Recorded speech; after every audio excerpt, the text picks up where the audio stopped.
Olá, senhores professores da banca. Venho aqui hoje apresentar o meu TCC diante do curso de Engenharia de Produção feito no Centro Universitário de Maringá, Unicesumar. Me chamo Roberto Carlos Miguel e como orientador tive a doutora Gabriela Nascimentos da Silva. O título do meu trabalho é Os efeitos da crise econômica de 2015 dentro do processo produtivo das empresas do Polo Moveleiro de Linhares. Passamos um período, foi passado um período muito difícil em 2015, diante da crise econômica que assolou amargamente o nosso país, e na indústria moveleira de Linhares não foi diferente. A crise econômica vem assolando algumas empresas aí de vários ramos e segmentos em todo o país, fazendo com que amarguem seus resultados negativos, aumentando a estatística de desempregados.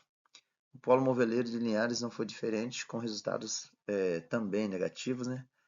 Os administradores, né, seus gestores se viram em um verdadeiro laboratório em funcionamento, tentando aí de várias formas aí se manter no mercado, que é o chão de fábrica. Várias estratégias de trabalho foram expostas para tentarem amenizar os efeitos da crise.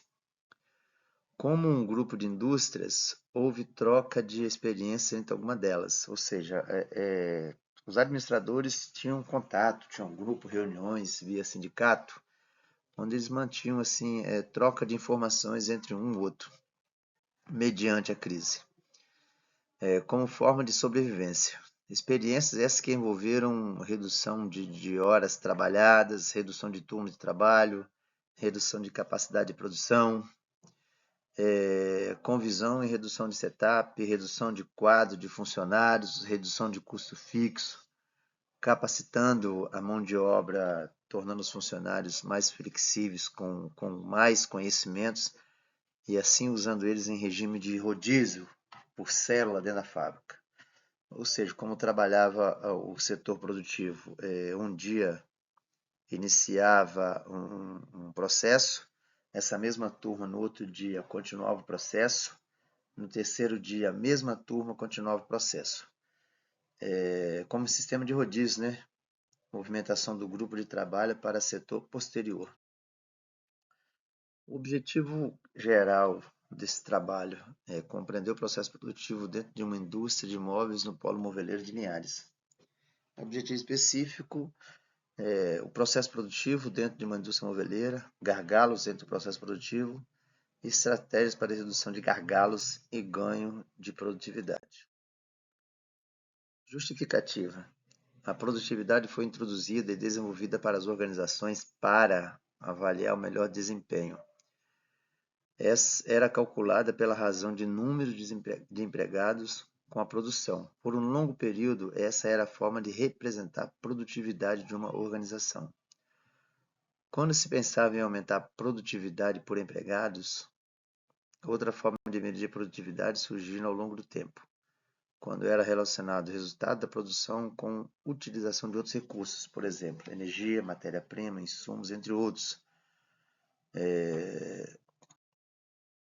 Quais foram os reflexos no mercado? Segundo pesquisa da Confederação Nacional das Indústrias, foi destaque o Espírito Santo como o primeiro colocado no ranking nacional do setor produtivo na região. 40,5% das riquezas produzidas em solo capixaba vem da indústria.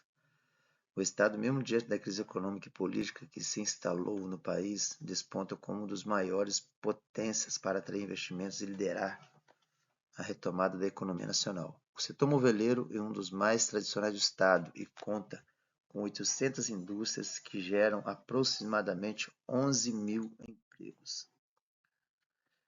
O destaque é o Polo Moveleiro de Linhares, que abrange diversos municípios do Norte Capixaba e onde estão instaladas 140 empresas de móveis seriados e marcenarias que atendem à demanda dos grandes centros urbanos do país. De acordo com o IBGE, o Espírito Santo foi um dos únicos estados no país que apresentou variações positivas no volume de vendas de imóveis entre 2008 e 2014.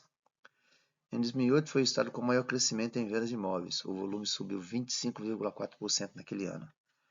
A partir de então, nos anos seguintes, o segmento cresceu, com uma média de 6,9% ao ano. E a evolução do varejo de imóveis capixaba chegou a 55,1% nos últimos 7 anos. No entanto, assim como a maior parte do Estado brasileiro, em 2015 o Espírito Santo acumulou queda nas vendas de ordem de 14,3%. De janeiro a abril de 2015, a retração no volume de vendas do setor do Estado chega a 37,5%. O Estado teve aí um crescimento considerável de 2008 a 2014, onde as empresas acumularam conhecimento, empresas que evoluíram, empresas que cresceram, tanto em espaço físico quanto em atender clientes. Aqui ao final de 2014 para 2015, essa crise assolou de forma devastadora o polo moveleiro, as indústrias a nível país, e não foi diferente com o polo moveleiro.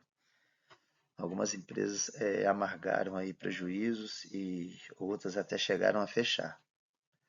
Mas dentro do processo produtivo, as empresas elas agiam como processo de lead time, o tempo de processo, onde elas se executavam de 5 a 7 dias, quando um produto iniciava o seu processo dentro da indústria, até o ponto de ficar pronto para carregamento. As indústrias amargaram aí um prejuízo enorme, as empresas chegaram ao ponto de dispensar funcionários, pensar em estratégias novas de trabalho a fim de se sustentarem e se manterem no mercado. Algumas empresas reduziram quadro, reduziram hora, reduziram custo fixo, trabalharam em regime de rodízio e de forma a tentarem se manter. Mas infelizmente algumas chegaram ao ponto de fechar, de sair do mercado, outras, pela redução do tamanho, mudaram de ramo. Este estudo demonstra aí a fragilidade na maioria das empresas diante das situações que o mercado apresenta em determinadas fases de crescimento. Ou seja, as empresas precisam estar preparadas financeiramente com estratégias bem elaboradas para estarem atuando em momentos difíceis. Não basta apenas reduzirem quadro de funcionários, estrutura física, custo fixo. Uma alternativa é buscar no mercado a necessidade do consumidor e se adaptar com produtos que realmente giram no mercado. Durante o estudo de caso, algumas empresas fecharam as portas, outras reduziram de tamanho, mudaram de ramo, que antes eram indústrias fabricantes e pós-crise se viram a serem apenas revendedoras de produtos industrializados. Alguns funcionários que se depararam em situações inesperadas migraram para trabalhos autônomos e informais. Obrigado a todos.